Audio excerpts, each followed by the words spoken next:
so much for having the people work outside today. It's been raining all night, softly. We had to start the generator. Our fridge is beginning to defrost. Power is off. Solar is not charging.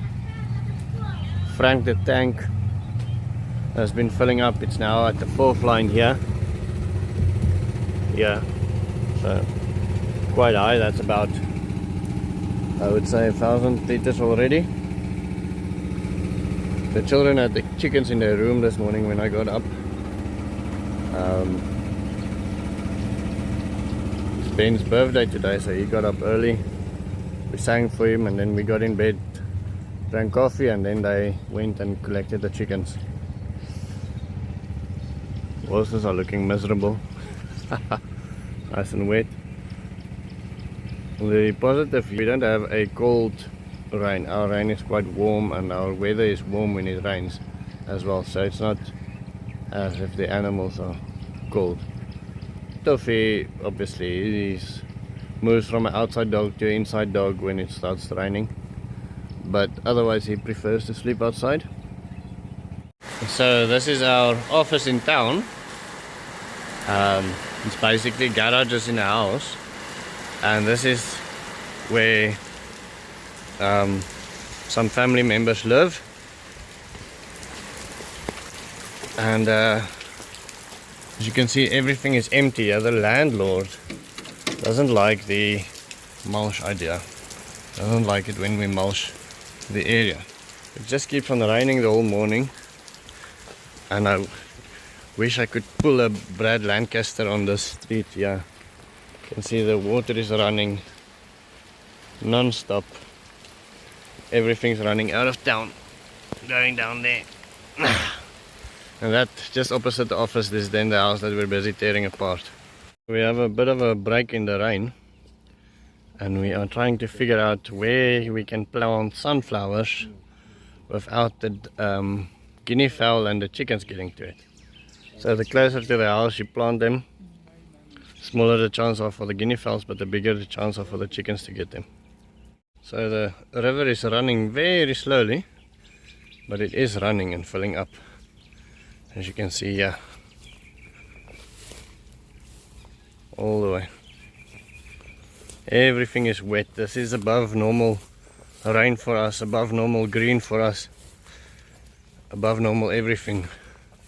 It's an amazing year to have this, see this place like this. It's an amazing feeling, actually, to imagine how dry this place once were and what it looks like now. So this is now Damien's forest. With this gentle rain, you can see here how gentle the water just runs into all of this infrastructure. So none of the water harvesting structures are full to capacity. Obviously things like this Zaatsgieter is now full to capacity, that's overflowing. But the main swell isn't necessarily full, even though it is constantly receiving water, and then the bottom swell is filling up without the main swell overfilling. The bottom swell is filling up. This is water for that dam over there, so I think this is the fullest this has probably ever been. I think I should go around and check that quickly. So the guys suggested that we start around the house planting the sunflowers, so they are out there now. Even though the sunflowers in Damien's forest is also doing not bad, they are growing okay. I think we could also add more here. I think this is going to turn out to be nice, but given small water structures like that one day, how nice and full it is.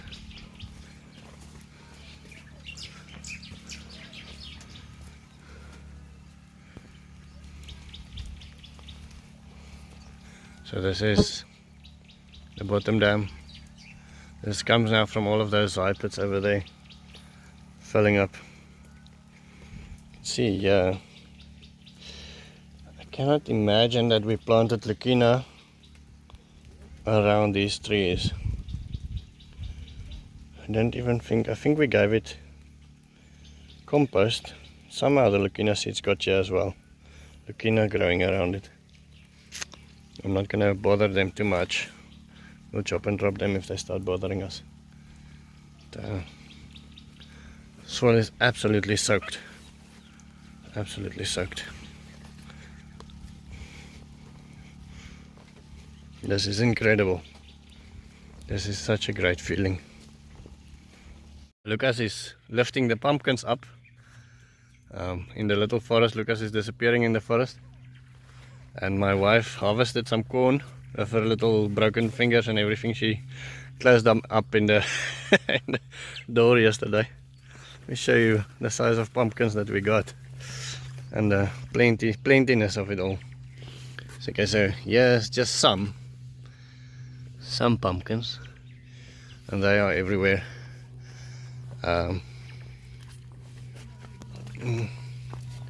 Trying to lift these ones out of the water. Show me the other ones, Lucky. Okay. There is a gourd, I think you call it in American. Weird pumpkin. There's a iron pumpkin, I think they call those ones. And they are basically everywhere. So Lucas just needs to try to get them out of the water a little bit. The rain is coming back. Frank, the tank is filling up fast. Lucas says there's another one. He's washing for the camera. Sit your hand, put your hand there, Lucky. Yeah, there's a nice and big. Okay. Alright, they are everywhere.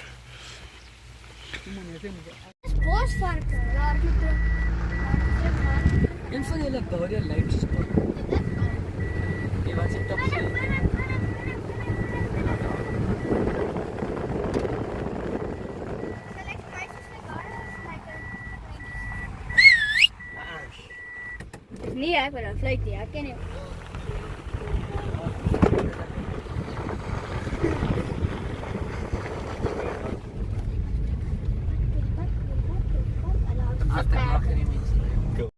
We're also adding some fresh bedding to the chicken coop. Became a wet mess, so adding some dry mulch, and then Luke and Simon's putting in sunflower seeds everywhere, just because we can. I think that's the real excuse, just because we can. And I'm looking forward to see what's happening. The horses, everything is just so soaking wet. Frank, the tank from this morning. Emmanuel, what is the level of this tank, do you think? The level. Yeah, where's the water? Show us there. How do you know? Feeling it, yes. Oh, it's now here.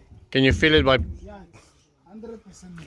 there on that line? So Frank, the tank is now officially just over halfway full. And it's been raining 3 times since we've installed it. Only 3 times and it's already full, halfway full. Right, and then the next project that we're starting today is Hope the tank, sponsored by Mekon. Now Hope will be placed over here. As you can see, it's quite a distance from the house, and I want to explain to you the reasons why.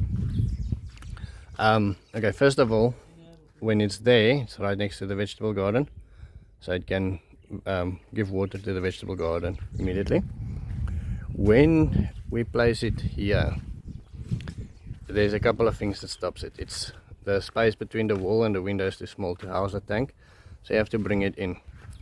But then that stops the eastern sun from going into my window. Although my bedroom will be much nicer and cooler, both me and my wife like rooms that's filled with sunlight. I know some people like it dark. For instance, my brother likes his rooms dark. I like rooms that's filled with sunlight. So then the other alternative was to place it between the 2 rooms, but then you also obscure the view there and there. That's the one thing that keeps it away from the wall. The next thing is this roof comes down lower on that side then on that side. And then we'll extend that tin roof so it can go past the garage, or the boys' room, the garage that turned out to be the boys' room, so that there's something that I would be able to park my new pickup under. So the gutter will come on the tin roof, come down, join with this gutter here, come all the way there, yeah. Because it's lower, if you put the tank here, then you might be lower than the tank. If not, you'll be very, very close. So you'll have to drop the level of the tank somehow. So since we're moving it anyway, and we're gonna do a pipe towards it, I decided to move it all the way there, right next to the vegetable garden, so we can make that happen easier. So we can water the vegetable garden a little bit easier. Then it's not obstructing anything from the house, any views from the house out of the both of those bedroom windows, and it's in a practical spot. I hope that makes sense, and then that will also give us a chance to clean up this mess over here. So I have a bit of a surprise for Lucas and Simon. Let me walk to them quickly. So here we've been planting sunflowers, basically putting in sunflowers all over the place, just to get some more roots, so we're not removing the ground cover. Simon! Brendo! Hij heeft je overal gestuurd. Oké. Hoeveel laaivoeten? How's your feet? Is hij beter? Ja. Oké. Lucky? Ja, dankie. Altijd masker af, zeg dankie. Andere masker. Dankie toch. Is Nirvana fan. Hij heeft vir jou gestuur. Geld. As hy. Lucky? Ek het vergeet om te sê, daai man hy sê I like jou baie. Hy sê jy's 'n sharp man. Okay man. Okay, sharp. Okay, so the progress is where it is, yeah, with the tank, digging out a quick foundation. And then that is going to be the end of my story. I will see you tomorrow.